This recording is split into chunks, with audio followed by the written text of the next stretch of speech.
death unfortunately is ever present. Following 3 deployments to Afghanistan as a U.S. Army Ranger, veteran Jesse Gould returned to civilian life a changed man, dealing with intense bouts of anxiety and depression, and was ultimately diagnosed with PTSD. There was nothing I could point to that made me happy, so I knew something had to change. Otherwise, I kind of feared the worst at that point. After some initial hesitation and doing a lot of research, he decided to try a psychoactive plant-based drug called ayahuasca. I just decided to take that sort of leap of faith. Traveling to Peru for a week-long retreat where, over the course of multiple indigenous ceremonies, he took ayahuasca in a closely monitored environment. For me, there were very tangible benefits. Some studies show ayahuasca, whose active ingredient is the hallucinogenic drug DMT, can create feelings of euphoria, helping to treat anxiety and depression. Gould says the treatment has helped him deal more effectively with the trauma he had suffered. By the end of it, it was extremely apparent that it was completely different from what I had been told the evil drugs are. He's now formed a nonprofit called Heroic Hearts Project, connecting veterans struggling with mental health issues to psychedelic therapy options. He's also a vocal supporter of SB 519, statewide legislation that aims to decriminalize the possession and use of psychedelics like psilocybin mushrooms, LSD, DMT, mescaline, and MDMA. Already, the state of Oregon has decriminalized certain psychedelics, along with the cities of Seattle, Denver, Washington, D.C., and here in California, Santa Cruz and Oakland. These drugs are saving people's lives. State Senator Scott Wiener drafted this bill last year and plans to reintroduce it in the upcoming legislative session. We have failed. The war on drugs has been an abysmal failure. So let's take a different approach and acknowledge that drug use is a health issue and not criminal issue.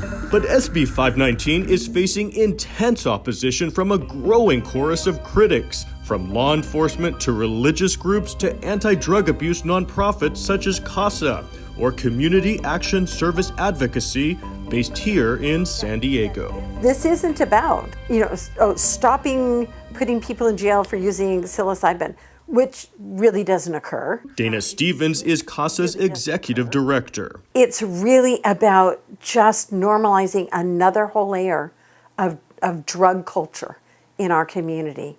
And that's troubling because we see what happens to kids. Senator Wiener counters that this legislation is specifically for those 21 and older. I don't see any protections. Just saying it's for people over 21 doesn't do it. Teenagers are using psychedelics now. This isn't going to increase it or decrease it. It just means we're not going to be arresting people and throwing them in prison for possessing and using.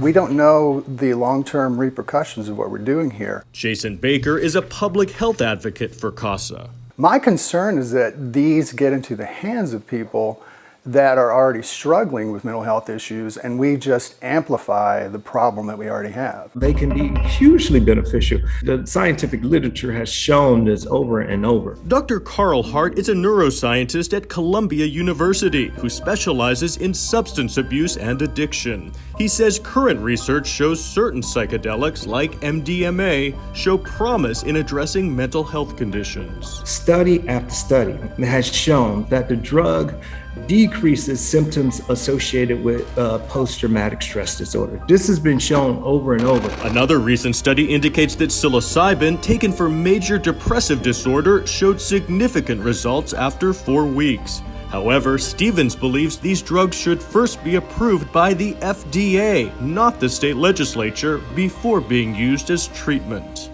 Take it through the proper scientific rigors of how we create medicine in America. We have a system, and we've seen that system work. But Jesse Gould says he may not be alive had he not found a treatment that worked for him. I knew if I kept rolling the dice that eventually it wouldn't go in my favor. And so I am fortunate that I did find this when I did, because it's, everybody's luck runs out. Now, this legislation has already been passed by the state Senate and could be voted on by the Assembly in the spring or summer of next year. For a closer look at the actual bill, just go to CBS8.com and click on the online version of this story.